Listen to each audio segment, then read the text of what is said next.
Hello, good morning, and welcome to this Dawn Busters Taste Challenge. 6:15 a.m. Central Standard Time, February 11th, 2018.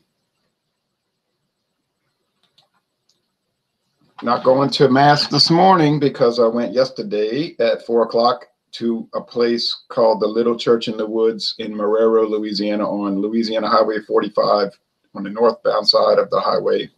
St. Joachim, which is just north of the entrance to the Jean Lafitte National Historic Park and Preserve. Jean Lafitte National Park, established 1978. There are free nature trails, no fee. You're already paying for it with your tax money. You can take a trail through the deep swamp. You'll see, I saw 3 alligators, 2 big ones and a baby. I saw a rabbit just right there next to the trail, not scared. I thought it would run, but I was just eating, and I took a good little video. I posted 4 videos of the national park. I'm going to put that in a playlist. Anyway, so the morning is free, and I'm going to do this, and then I'm going to upload a video for another Louisiana beer. I know you're saying, why even review these obscure Louisiana beers that nobody can get? And that's a good point, because you say, well, I don't want to watch it. I can't even get the thing. I can understand that, because I never watch videos for beers I can't get or that I've never had. Okay, so I'm not going to say people should do what I don't do. If you're reviewing a beer and I've never had it, I just don't watch it because I can't relate to it. So some other fellow reviewers might think I don't like their videos. I mean, there are some reviewers that don't like their videos, but that's a handful. Most, if I'm not watching it, it's because it's a beer I cannot relate to because I've never had it. Okay, enough of that. But it's the truth. Now, we've got Jim Beam. You've heard of Jim Beam. Introduced in, no, not the 1700s, not the 1800s, but actually in 1938. Okay? And named in honor of James Beam, who brought the company back from the brink of dissolution, being dissolved during the Prohibition years. So he built the Beam company, Beam, German, Beam in English, the Beam company back from almost death in 1938. They named it in honor of him. Not owned by the Beam family anymore, owned by Suntory of Japan. Beam Suntory, Honorable Kentucky Bourbon.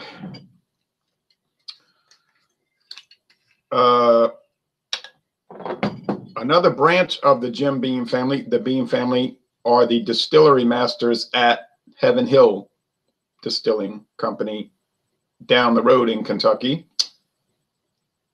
And interestingly, they have always been the distillery masters at Heaven Hill.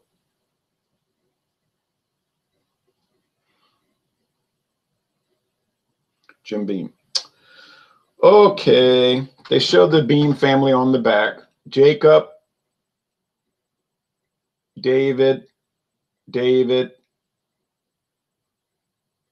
Jim, Jeremiah, Booker, and Fredno. I wonder if these people were Jewish. It doesn't matter. I'm just wondering. Jacob, David, James, Jeremiah. Notice a pattern? I know the family, I think the family that owns Heaven Hill is Jewish, and I know the family that owns the huge Sazerac empire is the Goldring family, Mr. and Mrs. William Goldring. I do know that.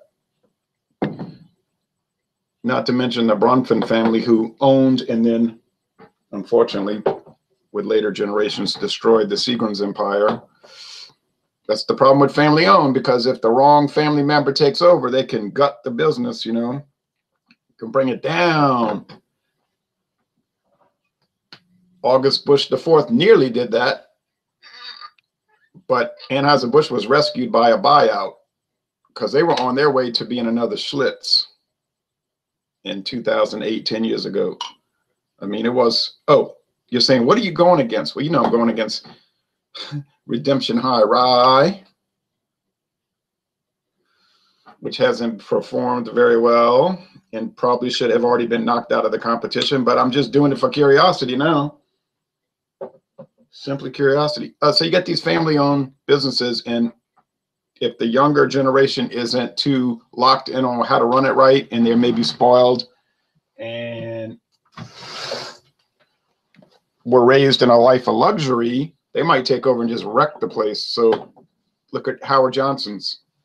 What, in 1972, it was one of the premier hotel and restaurant, you know, travel roadside restaurant companies in America, and ice cream parlors, right? Howard Johnson's ice cream parlor with the, what did they have, 31 flavors, and then somebody else came along with 32 flavors. But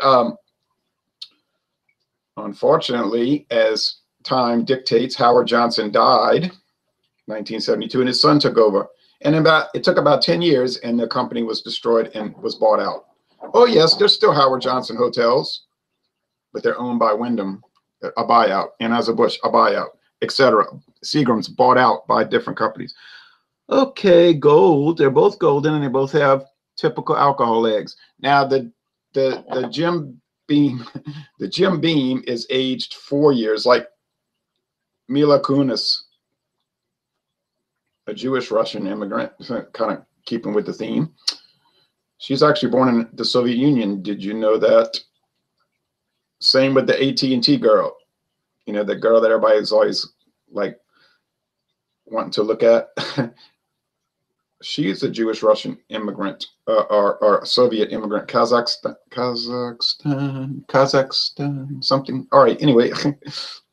It's funny how you get these themes going unintentionally with just no forethought. They just, and I have a feeling all of this would be connected to Kevin Bacon somehow. We could connect this to Kevin Bacon some kind of way. But she says 4 long years. Now, I don't know if people in the bourbon world consider 4 years long years for aging bourbon, but that's what they say on the commercial because, you know, it's marketing. And Jim Beam is the best-selling bourbon in America. It's actually the #2 bourbon because Jack Daniel's is the #1 selling bourbon, but it's called Tennessee whiskey. But we've gone through that many times, have we not? But it's one of the top. Jim Beam, Jack Daniel's, Jim Beam. Age 4 years. 4 years. Like I said, the world's #1 bourbon whiskey.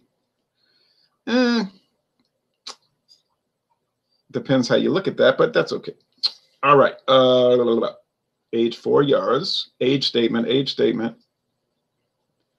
Beam, Kentucky, Claremont, Kentucky, and Frankfort, Kentucky. And the American Empire, the Empire of America. Okay. Doesn't say anything about sour mash. Now, what about Redemption High Rye? Oh, well, it's aged an entire year. Wow, at least 1 whole year. Impressive, right? And it's not a Kentucky bourbon. It's an Indiana bourbon. Indiana.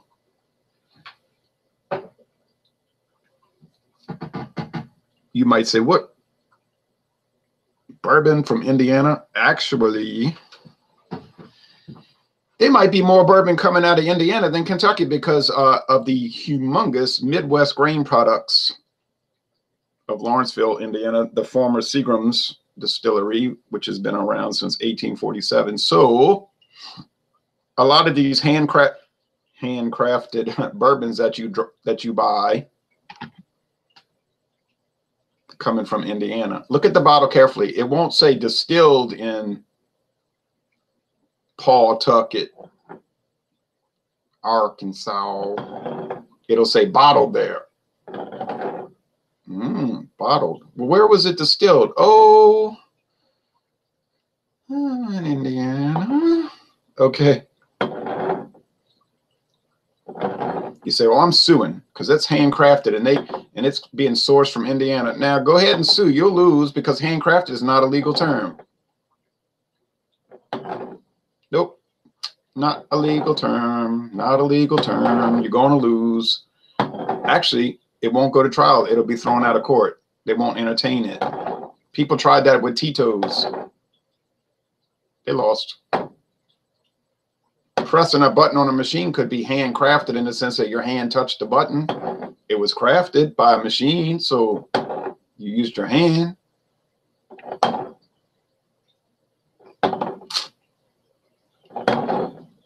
Now, legally, yeah, you might have a tort. You might have a tort because I don't know how you would show damage.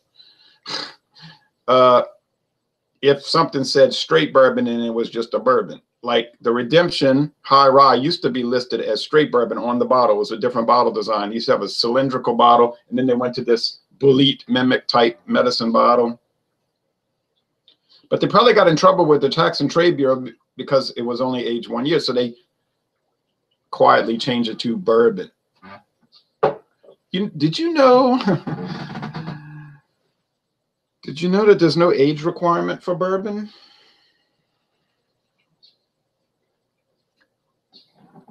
For straight bourbon, 2 years. 2 years.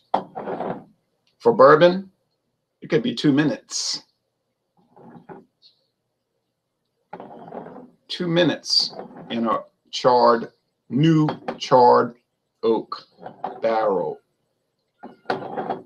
Actually, the requirements for bourbon are not strict.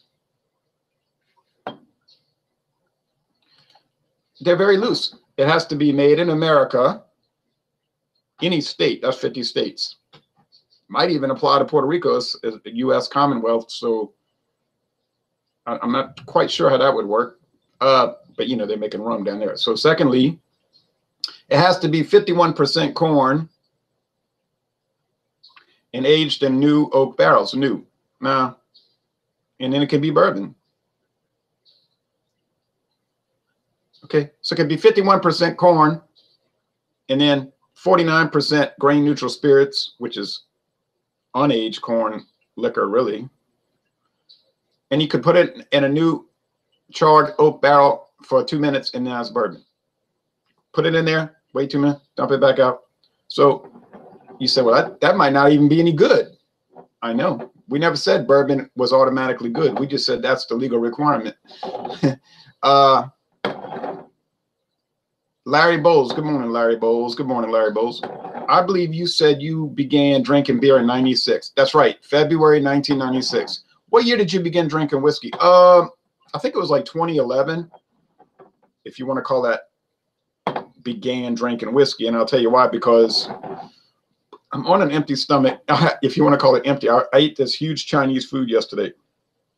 This huge plate, and I mean huge, like you have this huge plate of Mandarin chicken with a crunchy and full egg roll and all this oily and not mushy fried rice with a side of, on a bed of lettuce, shredded lettuce, with a side of wonton soup and the noodles for $7.25. I ended up giving a tip, $2 tip, so it added up to $10 even, you know. So, but that was at a place called Lucky Garden on Louisiana Highway 23 southbound in Belle Chase, Louisiana.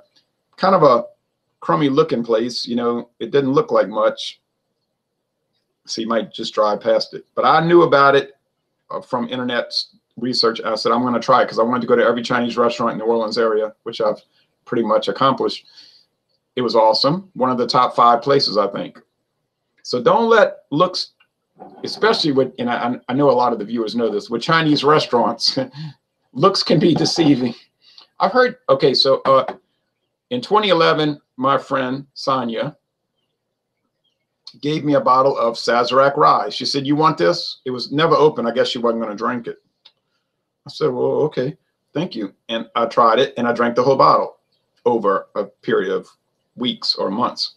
And I thought it was very good, and I did a video review. So that was the beginning, but I didn't regularly drink whiskey. And then I started the project about a year ago, actually, Larry, about a year ago, year and a half ago, because I was doing brandy, but there wasn't much interest from the viewers in that, you know, a little. And I had no dedicated fixation on brandy. I just thought it'd be something to look at. And people just kept asking, whiskey, whiskey, whiskey. I said, well, it didn't matter to me. So I started looking at whiskey. And so that's where that came from. See what I mean? If people would have been excited about brandy, I might have just stuck with that. But I noticed the whiskey is cheaper. Generally, you can get a lot of it much cheaper. The brandy tends to be a little expensive. Aside from your introductory brands, you know, your common Paul Masson, E&J, and Christian Brothers. Your three major brands. Then it starts getting very expensive. Cold since 92. Oh, hello there. I heard you don't want to age bourbon much more than 6 years because the new charred oak barrels can overpower the taste. I've never heard that, but I believe it. That sounds right to me. Okie doke. Anyway, I'm going to have to shut that window again because we got rain coming in waves from the Gulf of Mexico. And I fear that the Mardi Gras parades today could be very messed up. AM22 says hi. Well, hi back to you. All right.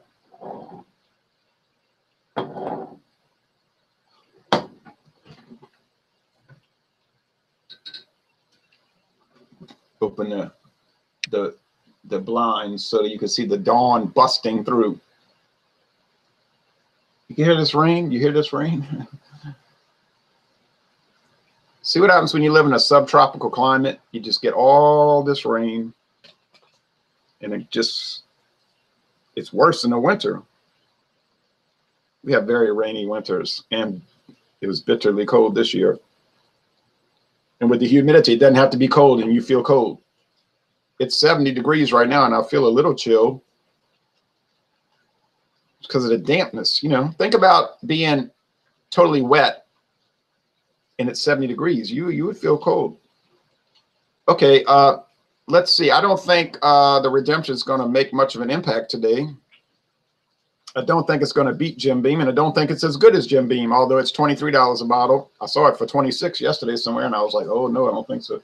And Jim Beam's about $15, $14, $13 a bottle, say 13 to 15 a bottle. This smells like Jim Beam because it's got that mossy. You ever notice? It's got a mossy note, like almost like green wood and moss. There's a lot of moss and mold around here. If you don't like mold, don't move to Louisiana. And if you don't like your nose running all the time, don't move to Louisiana. They must sell more Kleenex tissues here than any other state. Oh. Caramel. It smells like more alcohol. There is more rye in the nose, but in the flavor, I don't know if it's going to make much difference, to tell you the truth. Because what happened yesterday, I got them confused.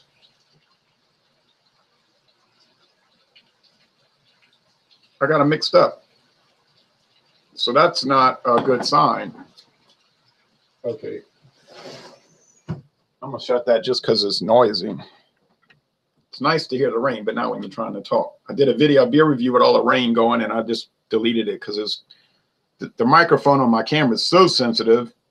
It's like a dog could bark in the next county. Well, parish. We don't have counties, we have parish. And you'd almost hear it. Okay. So the Old Crow and the Redemption was a tie in the sense I couldn't even tell them apart. So that does not argue well for Redemption High Rye. If I'm paying $23 a bottle and it can't differentiate itself from a $9.99 bottle of Old Crow, I'm sorry, but that's not a good sign. I mean, okay, they both smell like bourbon whiskey. You know what I mean? And what does bourbon whiskey smell like? When you get down to the bottom of it, and you think about it long enough, it smells like corn, like grits. You ever go to the store and buy some Quaker grits, That's everywhere, I guess. And you cook them. And before you start putting the hot sauce and the black pepper on it and a little meat in there or some cheese or some onions or sauteed mushroom, whatever you're going to put in there, smell the grits. It's corn, right? And it's going to smell like this. Of course, it's not going to be aged in charred oak barrels. I don't mean it like that, but it's going to have that smell, you know, that corn smell.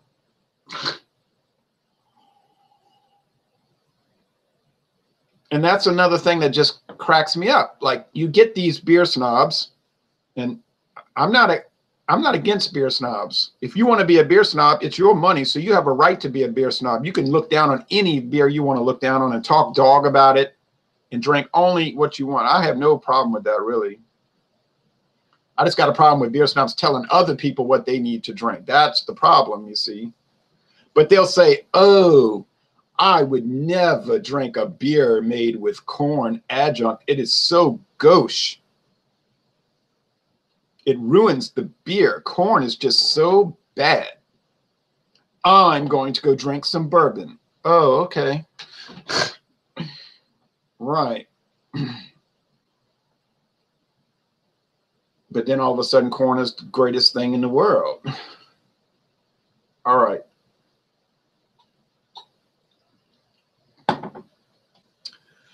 Taste. Well, caramel, sugar, corn, wood, charred wood. You say, oh, the same old thing. It's the same old thing.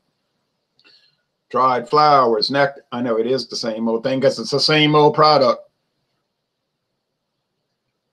Now, you might say you need to drink some more high quality bourbon, some good stuff. I did. I made a video and I drank Pappy Van Winkle and the Four Roses Special Edition. Those were $90 a bottle. One of them was $125 a bottle. Somebody gave me 2 sample vials of it.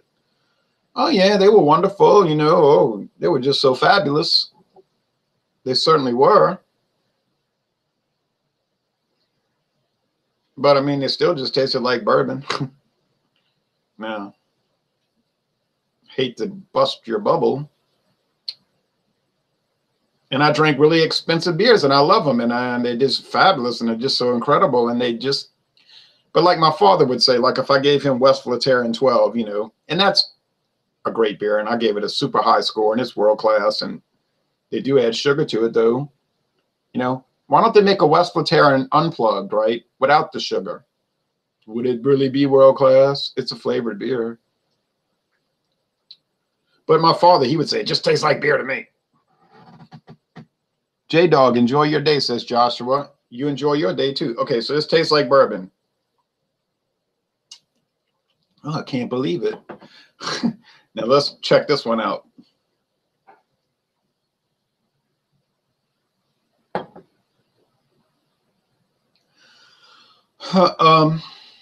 It tastes like bourbon, too, but it tastes like it's stronger alcohol. It's got more peppery spice, and they both have that wood component. So this has got to be, that's Redemption High Rye. And I said that yesterday with the Old Crow, and I got burned. I was so embarrassed. But I wasn't as embarrassed as I would be if I owned the company that made Redemption High Rye. Then I would really be embarrassed because this product is not differentiating itself from the Old Crow. That would embarrass me more. But I'm just a taster, right? So I have some deniability, right? Okay.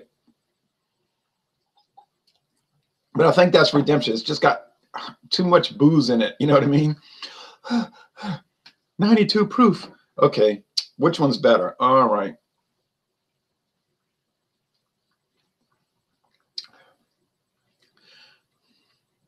I think the Jim Beam's better. It's smoother. It has that pleasant green wood, that cellar mold. Now you say cellar mold. How could that be pleasant? It doesn't sound pleasant, but it is. It's like, you know, fungus, you know, mushrooms are fungus. So you say, oh, but they taste good to me. So I guess I like to eat fungus. Now, And then cheese, right? How do you make cheese? It's got to get moldy, right? Mold, fungus. So but it tastes good. So there's something about that Jim Beam. It's got that. And if you go to these distilleries, they're covered with black mold everywhere. The aging liquor, this liquor aging, you know, the whiskey that's aging, somehow it attracts mold.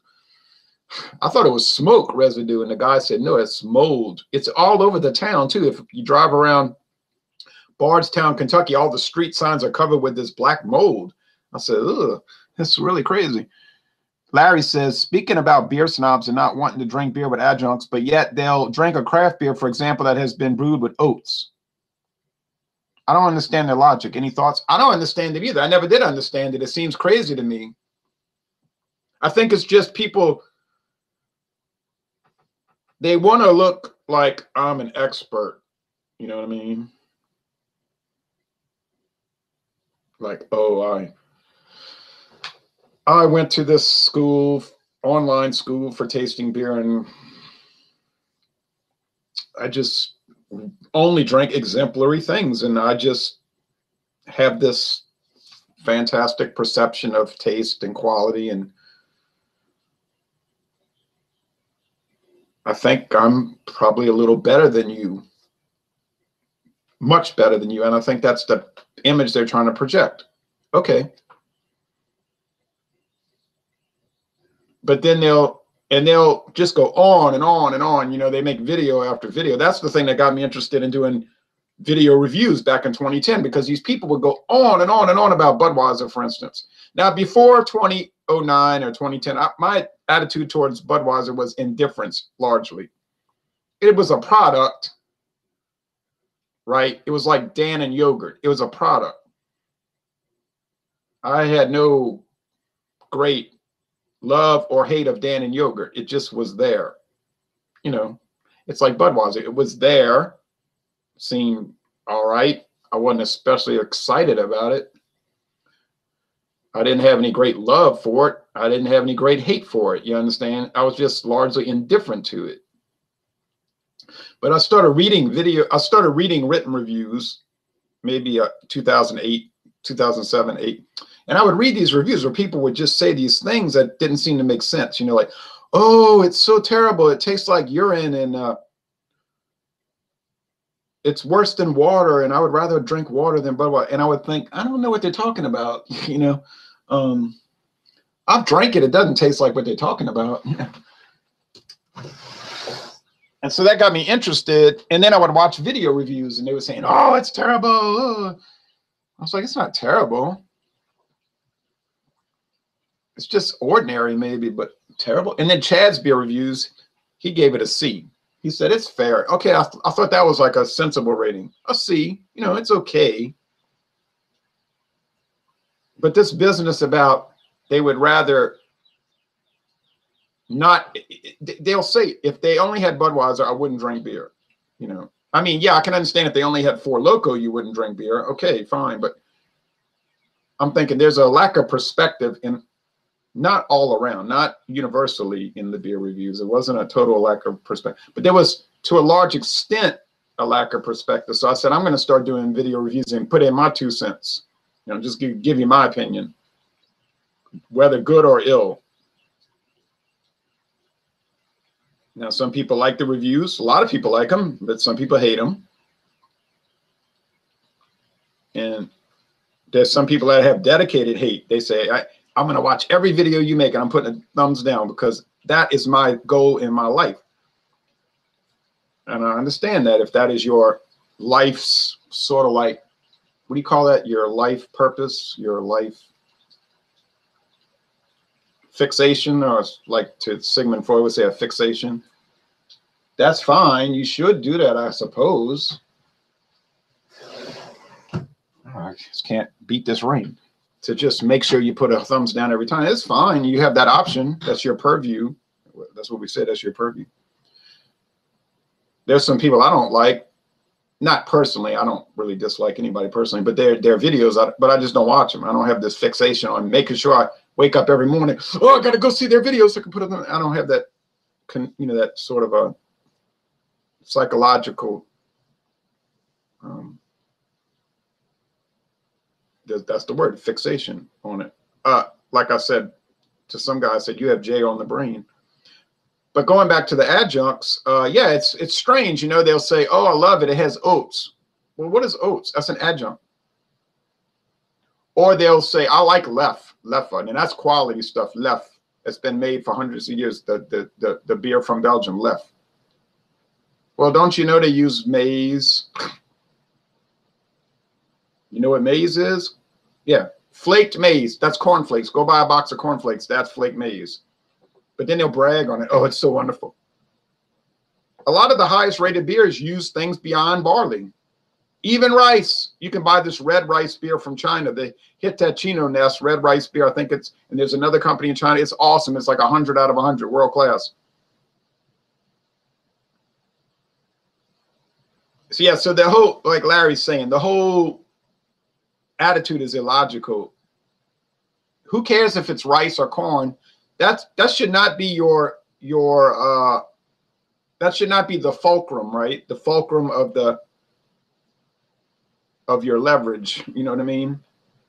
When you're trying to have leverage on these reviews, the real issue should be, does it taste good or does it taste bad? Or, you know, is it excellent A, good B, fair C, bad D, or F, undrinkable? That should be the viewpoint. But that's not how some people approach it. Their attitude is, well, if it's a major company, I'm automatically going to score it lower.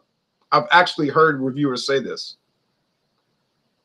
Oh, it's a pretty good beer. They'll say, it's pretty good, I got to admit. But it's owned by Anheuser-Busch, so I'm going to give it a C because I don't like them. So now that's not a beer review, you see. That's a political statement. Why don't you qualify your review and say, this is a political statement? Okay. Now, when I did the Lagunitas Imperial Stout, I didn't like the fact that they had hammer and sickles on the label. I mean, it didn't bother me. I just said, well, would it be considered cool if they had a swastika on the label? Would people think that's pretty neato? That's kind of cool, you know? Oh no, it'd be on CNN.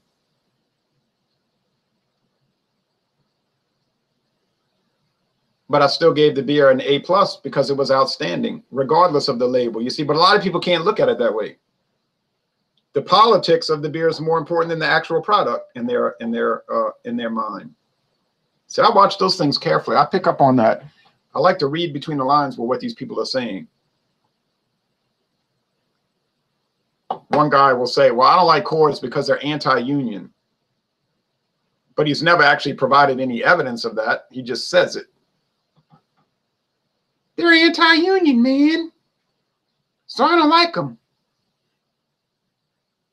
Okay, let's just assume for the sake of argument that they are anti-union. How in the world is that related in any way to the quality of the product? Why should it factor in to your assessment of the quality of the product? I can't address things that way. I cannot look at it that way. But back to this.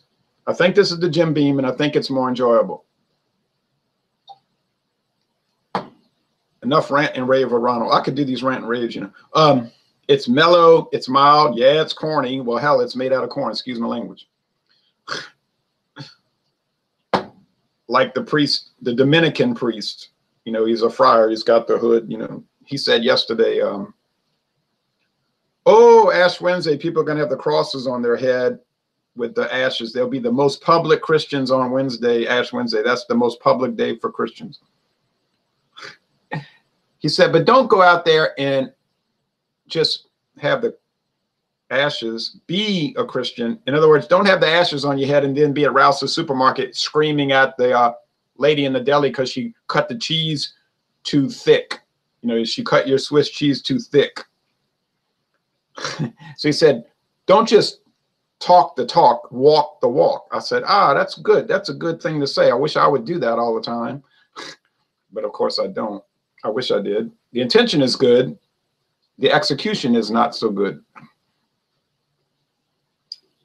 And another thing that Dominican priest said that was comical, it was very hot in the church, St. Joachim, the little church in the woods. The air conditioner wasn't working right. He said, it's so hot in here at the end of Mass. He said, it's so hot in here. You noticed? Everybody noticed, of course. He said, but imagine how hot hell is. He said, imagine how hot it is in hell. And I thought, yeah. And he said, this heat that we're sitting through can help us prevent going to the real heat of hell. I thought, okay.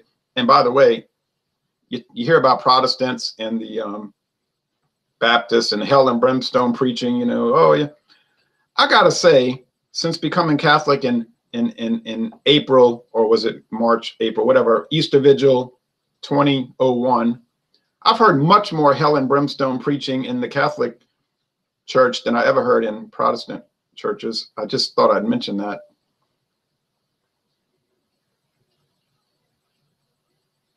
All right, but that's an aside. But anyway, this is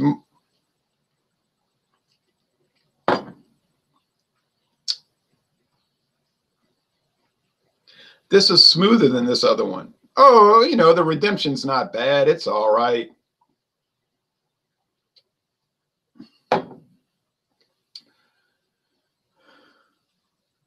A lot of things are all right, but would you pay $23 for all right? I wouldn't. I did, but I didn't know any better. Now I know. I don't repeat. Okay, so the winner, I got to be honest. That's my channel's description. Honest beer reviews. Oh, I changed it. Honest alcohol reviews since 2010. The Jim Beam is a clear winner, a clear winner. But what if I got it wrong? Oh, well, that would tell us even more. Okay, so let's check it out. Oh, well. Huh. I was sweating that out. It's Jim Beam. It's Jim Beam. And its redemption. I thought it was very obvious from the first aroma. Many minutes ago, when I sniffed it, I thought, that's Jim Beam, that's redemption. Yep, that's what I thought. And I like the Jim Beam better. Okay, what's the problem with, okay, let's wrap this up. What's the good thing about Jim Beam? It tastes good, and it's smooth, and it's easygoing, and it's only about $13 a bottle. What's the bad thing about Jim Beam?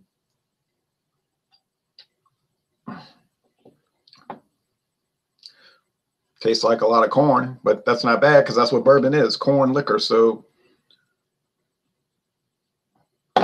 why would you drink bourbon if you hated corn? It would make no sense.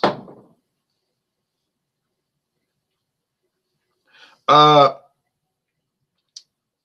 then you watch videos about Jim Beam, or you read reviews and they talk about how horrible it is. It tastes and smells like airplane glue and chemicals. That's bull, man. Get out of here with all that. If you want to get on the internet and say Jim Beam's kind of dull, I'll give it a C. I'll totally go along with that. But you get on there talking about it, you'd rather be shot through the head with an arrow than drink Jim Beam. Get out of here. Okay, I'm about to get back to you, Larry. Hold on.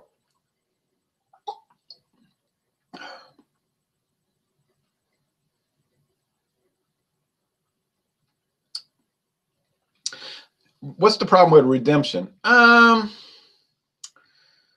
There's no problem with it per se, but it seems to lack a little depth. Like there's sort of a lack of depth of character. There's no depth to it, and it's only aged a year. It seems to be sort of kind of thin in the overall presentation. I know it's 92 proof, and if you're looking for straight alcohol, well, why would that matter? You could go to Walmart and buy that super strong rum. That's what, 150 proof? That's something in Nephew, whatever. Somebody told me something in Nephew. Or, I mean, you could buy Diesel. That's stuff called Diesel, or Everclear. That's pure alcohol. I mean, you die. So, and that's only, what, $14 at Walmart. That's 100% alcohol. Only almost 100% alcohol. It tells you right there, don't drink it. It's not made for drinking. But so what if it's 92 proof? Big deal. That's irrelevant to me. All right, so the redemption's okay, but it lacks a lot of character, I think. All right, so enough of that. Now, Larry says, interesting. That's about the time I converted to Catholicism. Yeah, 18 years ago. Well, yeah. Now, some people are like blatantly anti-Christian, and they get so angry, you know. You can always tell the difference between an agnostic and an atheist. An agnostic is sort of indifferent to it. You know what I mean? Like, oh, well, they don't care. They might be a practical atheist. In other words, the way they live, they may as well be atheists, but they're not worried about it. You know, they just don't care. But the atheists, they're more religious than the religious people, right? An atheist is a person who doesn't believe in God and is angry that other people do believe in God. You know what I mean? So you can always tell an atheist because they go around preaching, right? They preach. They proselytize. Usually the militant atheists, they don't like the fact that people believe in God, and they really, truly, when you get down to it, they want to use the power of the government to outlaw religion. They would, if it was up to them, you would go to prison for believing in God. So you say, well, that sounds like they're communists.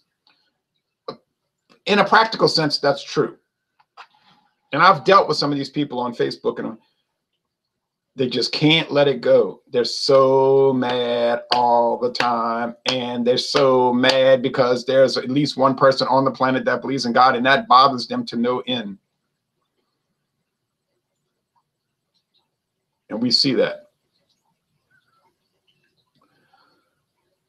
So they're dangerous because of their tyrannical mindset.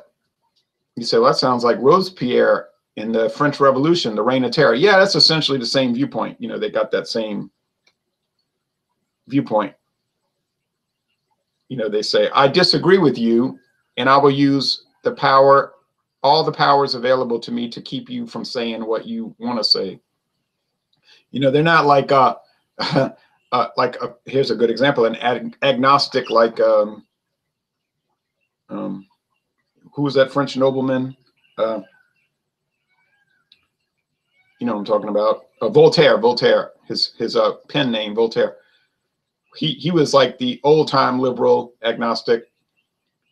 I may not agree with what you say, but I'll fight to the death for your right to say it. That's the old time liberal thinking. I may not agree with what you say, but I'll fight to the death to defend your right to say it. The modern liberal, Marxist, Leninist, atheist, proselytizing, tyrannist, their attitude is, I may not agree with what you say, but I will fight to your death to prevent you from saying it.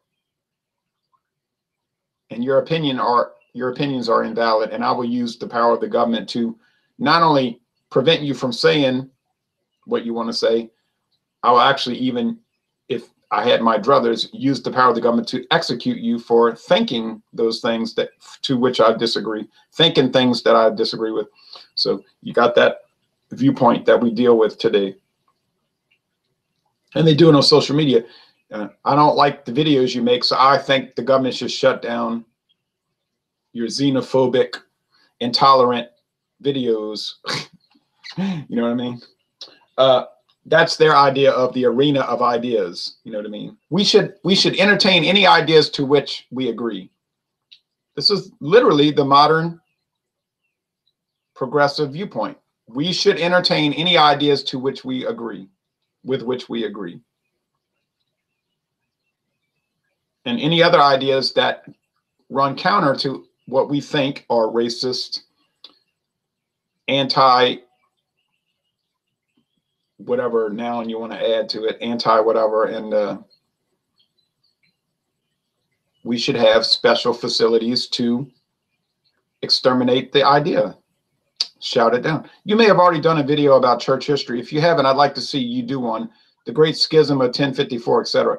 Yeah, I haven't really done that. I've referenced it often in the videos. Yeah, the Great Schism, 1054, that's when the Orthodox broke away from the Roman Catholic.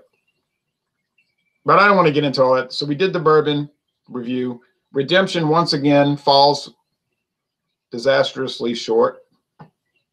I've got 3 left, just to do it. There's no purpose except just to say, yeah, it ain't gonna make. But I'm gonna be open-minded. We're gonna go up against Jim Beam Choice.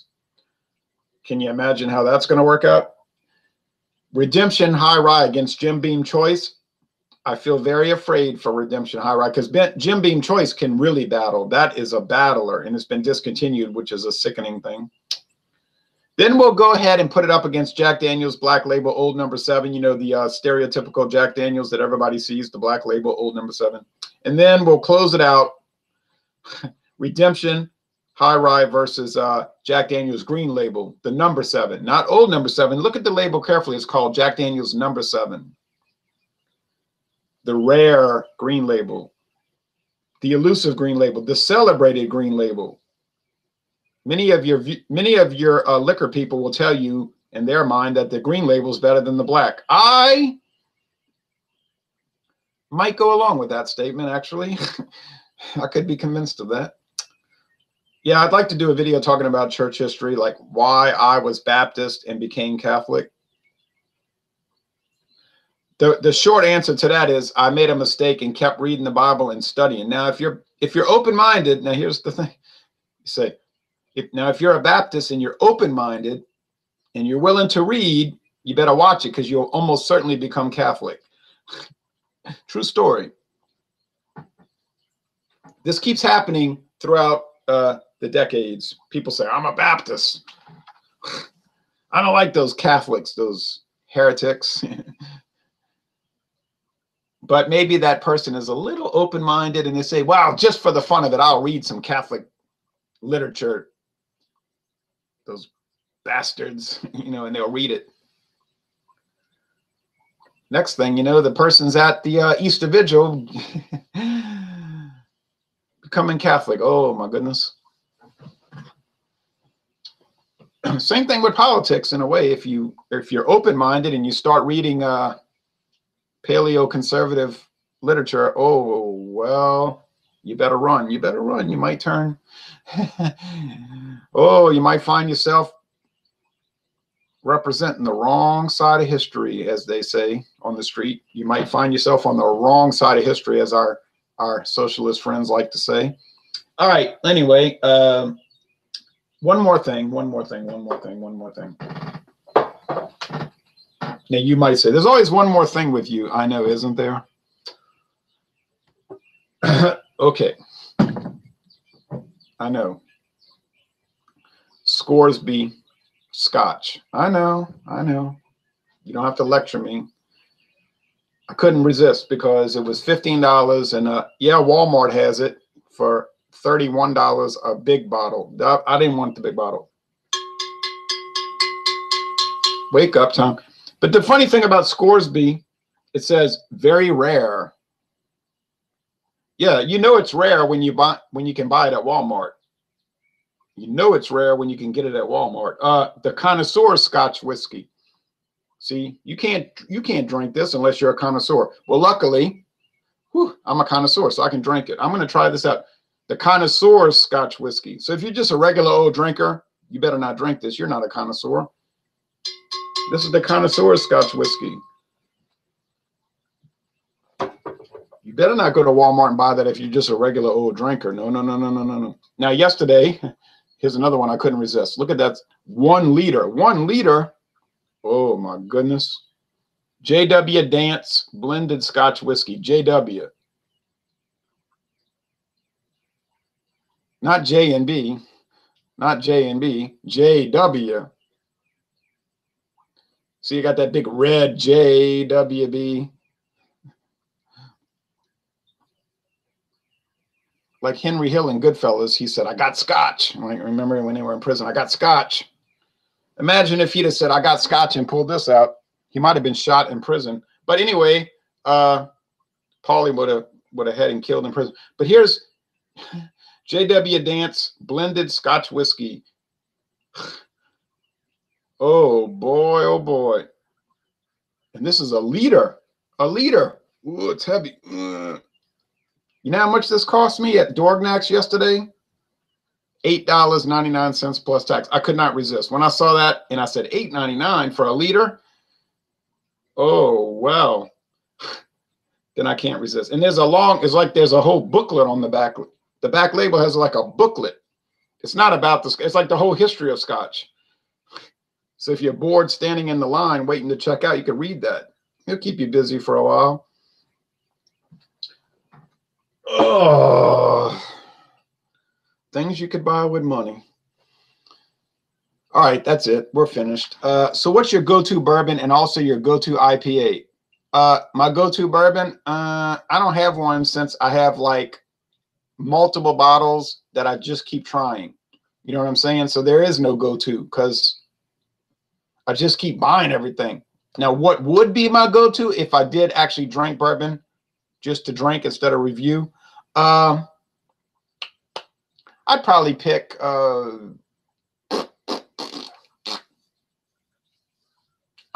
I know what I'd pick. I'd pick the Benchmark, McAfee's Benchmark, old number 8, because it's $8.99 a bottle, and it's pretty good. It's not great, but it's all right. So that would be my go-to. You know, it's like Milwaukee's best beer, premium beer. It's not the best thing in the world, but it is $15.99 for a 30-pack. So, and I was drinking it last night, and I was thinking about it, and I said, my friend David's right. It really does have a lot of bread yeast qualities. I like it. It's not just trash.